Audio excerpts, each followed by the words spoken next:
Here we can see during the overhead squat assessment, the client's knees tend to go into valgus position. In other words, adduct and internally rotate. This means the client has an overactive lateral gastroc, adductor complex, short head of the biceps femoris, rectus femoris, TFL, and vastus lateralis. On the other hand, an underactive medial gastroc, medial hamstring, vastus medialis, and gluteus medius/maximus. In order to get the rectus femoris to not work as hard, the first step will be the inhibitory phase, where we'll be using a foam roller for self-myofascial release.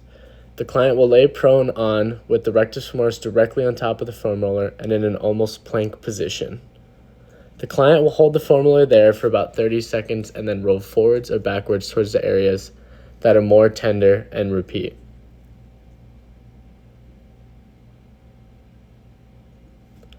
The client may also move their feet internally or externally rotated in order to hit the more tender areas.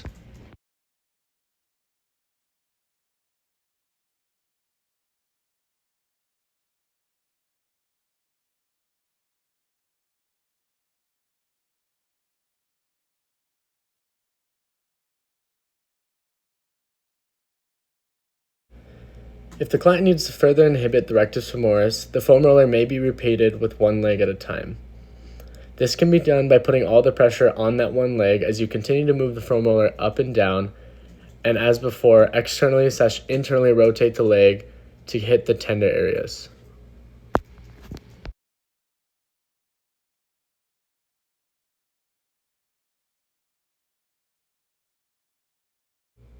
The next step for the client is to lengthen the rectus femoris, the overactive muscle. To do this, we will have the client do a static stretch. The client will be pulling the right leg with the right hand behind the body and holding for 30 seconds in order to stretch and lengthen the rectus femoris. The client will hold on to the surface in order to keep balance. The client will do the same using the left arm and the left leg.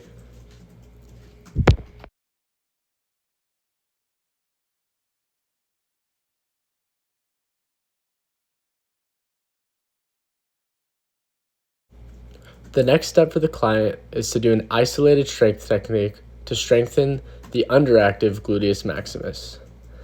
The exercise we have chosen for the client to start with is simply a glute bridge. The client will lay on the floor supine with legs bent, lifting the hips and squeezing the glutes. If there's one side more active than the other, the client may put the right leg forward to further isolate the left glute or vice versa.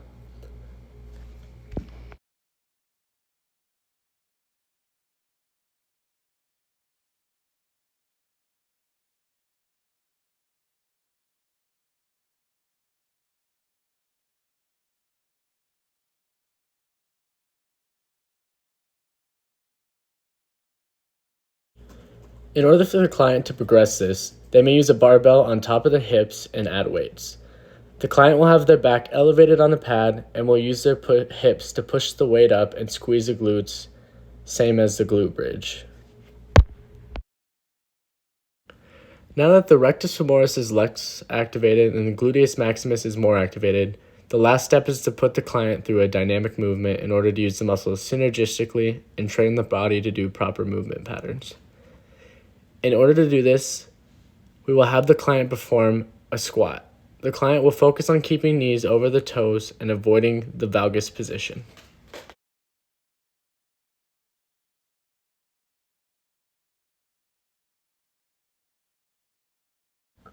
The client can further progress this dynamic movement by doing a barbell back squat and adding weight as needed, continuing to focus on the knees over the toes and no valgus position.